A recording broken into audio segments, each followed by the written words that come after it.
to the RunnerX podcast, where we talk about all things running. As many runners know, it's 90% mental. So join Coach Valerie and Coach Caroline as we go through the mental side of running. Welcome back to the RunnerX podcast. I'm your host, Coach Caroline. I'm here with Coach Valerie, and we have been kind of doing a series where we talk about the sides of like our personalities, and it's not just runners, but we're talking about it from the standpoint of running. And last week we talked about how runners will get stuck in their limitations, and we'll get stuck in what we can't do. And I'm limited by this, and how Coach Valerie and how having a coach like Coach Valerie can help you get past that without discounting your limitation. If you feel that you have a limitation, she doesn't say, no, you don't. That's poppycock, right? She helps you. She just doesn't look at it and she works past it. But Coach, we also have the opposite. And it's not even whether you're male or female. It's not even sometimes it's previous athletes. Sometimes it's somebody that has just been working with you for a while and they kind of get cocky. They go, oh, well, I've been with you for so long. I should be able to do this, right? I should be able to get to this. I should already be there by now, right? They try to jump past the process. It's like they're not stuck in just the foundations. They want to jump past the whole thing. I know how to pull. So how do you bring me back without squelching my enthusiasm? How do you help me become that better runner without making me feel like, oh, this is going to take so long? Well, I think it's two things. One, when people first come in and they've got most people, unfortunately, don't come talk to me until they're hurt. Yeah. So that's usually how I meet people. So the problem is they're coming in and they've got, but everyone has like a goal of wanting to get better. So the first thing I have to do with people is to help them get out of that mindset, learn how to move more efficiently, right? And then the first thing that happens is as soon as this is the second part, they start moving more efficiently. They think they got it. And it's very common. So they think they got it. They get, and then they want to go further because where most people coming in are type A, right? We're runners already. So as soon as it starts to feel better, they're like, okay, now I feel better. And now I see I can run a little faster. So I want to go every run, or I want to take myself to that next level. And the fun part is, I think everyone has a level that they maybe haven't gotten to yet, whatever age you are. But you have to be accepting that for where I am today, this is going to be my level. And so I say that because, everyone in the beginning, there's so much, I just want to run and it not hurt, right? The first goal for people is I just want to run and not hurt. And in the beginning, everyone's like, I don't care how fast I'm running. I just want to not hurt. That's everybody's goal coming in. But then as soon as it's not hurting, they're like, oh, I want to go faster. I want to go longer. And so, we've had people come in and they want to go run a marathon or an ultra marathon, or I want to go run these faster speeds. And we're like, hey, that's great. But you've got to let your body, you adjust to your new run and then adjust to your new pace. And this is why it's so important to have a coach and have a plan, because you've got to test yourself, right? And okay, so maybe I'm going to try to run a little faster and let's see how that feels. And then maybe I'm going to try to run a little longer and let me see how that feels. For a lot of people, when they try to go out too fast or too far too fast, they come back to me and they're like, my shin, my calf, some kind of pain, right? Something happened. Or my mind, I got my ego. We had a woman that she got so excited about running these intervals that she did it one time. Then she went back out with no recovery and tried to run those same times and even faster again. And she was tired, so she couldn't reach those goals, right?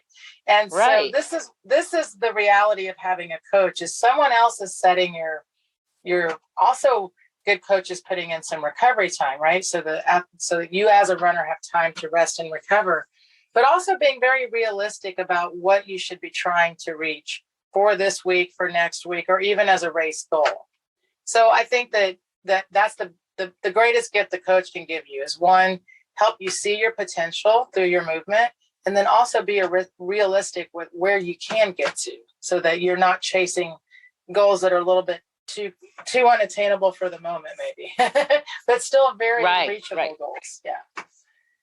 So if I am trying to maybe go for that, like, we have a lot of people that have never done a marathon and kind of have it on their bucket list, but maybe I'm just barely getting to the point where I can do like a 5K to 10K. I'm just kind of in that range. How long do you think? I mean, we've talked about this a little bit before, where I've read in the past where you should be training consistently for up to a year before you go for that distance of a full marathon. Is that kind of your thought process? Okay, yeah. So in that consistency, you would want me knowing how to run and able to maintain and hold my pace for what, up to 2 hours we've talked about, I think, if I'm going to do a marathon. Minimum. Exactly. Yes. Minimum. And repeatedly, not just one time. Right. Not just one time.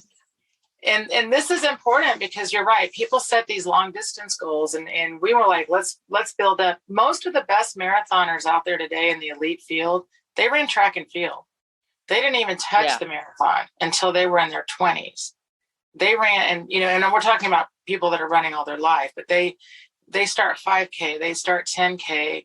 It's a progression. They go to half marathon, then they bring the full. And we just had someone do this. I was really proud of her. So we had someone come in to run our X 3 years ago with stress fracture. She wanted to run a marathon. She did run the marathon, and she ended up with a stress fracture. And every time she'd try to start running again, her shin would start acting up. So I said, we've got to spend at least a year just getting you running more efficient before even thinking about racing again. And then we did 10Ks to half marathons. Well, it's been 3 years. She just did the Valencia marathon and pain-free. She ran the whole run. She was so happy. And she said, now I understand. Now I understand why. And she's a running coach also, which makes it even better for me because she's now coaching her runners, RunRx. And I hate that anyone has to go through an injury. And I've been through them all. I've had the stress fractures, the planters, the shin splints, you name it, I've had it. I don't want people to go through it. That's why I teach this. But once you go through the journey on your own and you realize it wasn't the marathon that caused the stress fracture. It was how I prepared for the marathon. It was how I was running. And you go back and you correct your running and your movement. Your next marathon is going to be a real marathon. Like, to run a marathon is such a different feeling than gritting through one, struggling through one, making it to the finish. Completely different. And it's enjoyable. All of a sudden you start to realize, because I know there's a lot of us out there that you've been running a race and someone goes by you and you're like, they are way too happy. Yes, way absolutely. Too much fun. But part of you is like, I want to be that person. And I'm not saying a marathon you sail through. Marathons are grueling. They're a test. They're a challenge. The difference is challenging yourself cardiovascularly and to handle the event and not having to feel joint pain and back, all of that. And so we tell people, we know ultimately as your coach, I can definitely get you back to where you want to be. Maybe not racing. If you're in your 50s, you may not get your high school PRs, like realistic for what you can do and sustain. And boy, getting there and doing it right, so worth it. So you, with the training plans, we've talked about this before. You don't give us I have my dogs in the house, guys. Sorry if you can hear it. We don't give them necessarily a speed goal. Like, you don't say go out and run 5 miles at a 10-minute pace or anything like that. Right. So you actually give us go out and run for 60 minutes. 5 miles. Right. Yeah. Right. Or go out. And then, and then I come back. And then I come back after 60 minutes. It might be 5 miles, or I might say, hey, I ran 8 miles, whatever it is.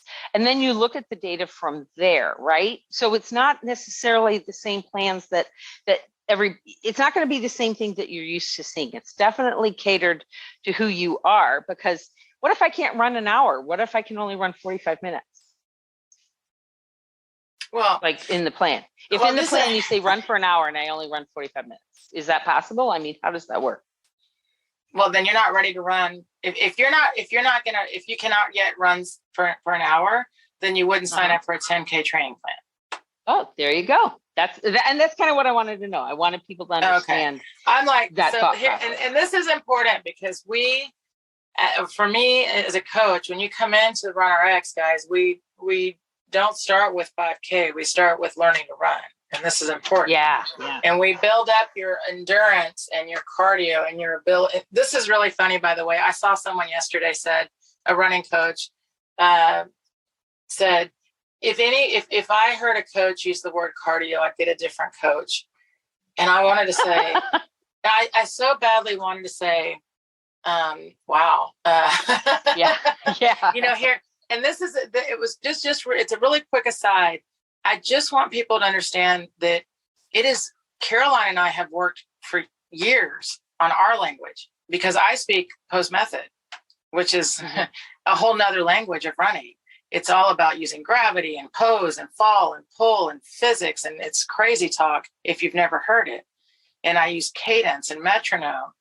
And so for me, using the word cardio, why is that bad? Cardio just means the cardiovascular system.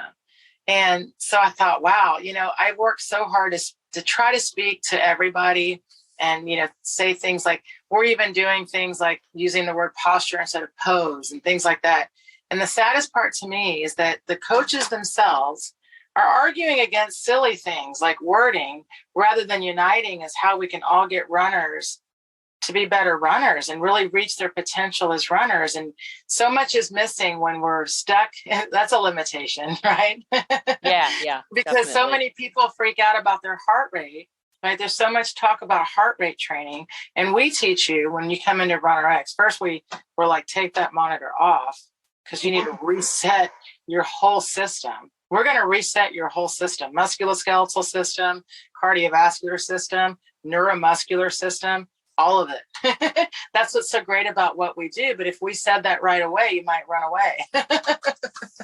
Right. So that's the beauty of it. Just putting it all together for you guys. My point is we've worked 30 years of coaching people and helping them reach their full potential. That's the best part of what we're going to give you, no matter your age or what you think your limitation is. So that's really how I wanted to kind of explain to people that having a coach, if there's nothing wrong with thinking that you're farther along than you really are. That's great. That's actually, it's almost easier in some ways to pull you back slightly, but it's not necessarily saying you can't do that you can never do that. We're just saying, work with a coach. Here's how you do it. Yeah, exactly. That shows you how to do it. Where are you at in your journey? And then can help you get to that goal, and help you meet whatever that goal is. Now, I will say that I think if I went to Valerie and said that I wanted to be, an Olympic athlete at the age of 56, she might have to cut me down a couple of notches. But there's the Senior Olympics. Yeah, there's the Senior Olympics. So that's really what I wanted to get across to you guys, is that that's what a coach does for you. A coach really helps you get out of your funk when you're stuck where you should be. You're not reaching your true potential because you're letting your limitations and your thoughts about your limitations get in the way, but also to kind of reel you back in and help you manage. That's where Valerie and I come together. We not only help you manage your physical ability to get to that goal, but also your mental ability, because as humans, this is just natural. We will beat ourselves up. We've set this unobtainable goal or an unrealistic goal for this time of where you're at. Let's say running a certain pace or finishing a certain distance, and you're not ready. And then of course you beat yourself up because you should be ready. Well, who says you should be ready? Only you, probably, because if you're working with us, we are not telling you that. We are trying to make sure that your goals are within your reach and that you meet those goals, and that if you don't reach those goals, that you don't get caught in a funk. So we hope that you will join us next week as we finish up a little bit about this conversation. And look for, if you're not on our list, make sure you've looked at the RunnerX quiz and that you get our emails. We send out monthly emails. We send out podcast emails. And if you like our podcast, please give us a 5-star review. We love to hear from you. And we want to know, want to make sure other runners are getting our information. So when you like it and you share a review, it gets shared by more people. So thanks, guys. Thank you for joining us on the RunnerX podcast. If you'd like to know more, join us at www.runnerx.fit. And if you have additional questions that you'd like answered on the podcast, email us at support@runnerx.fit.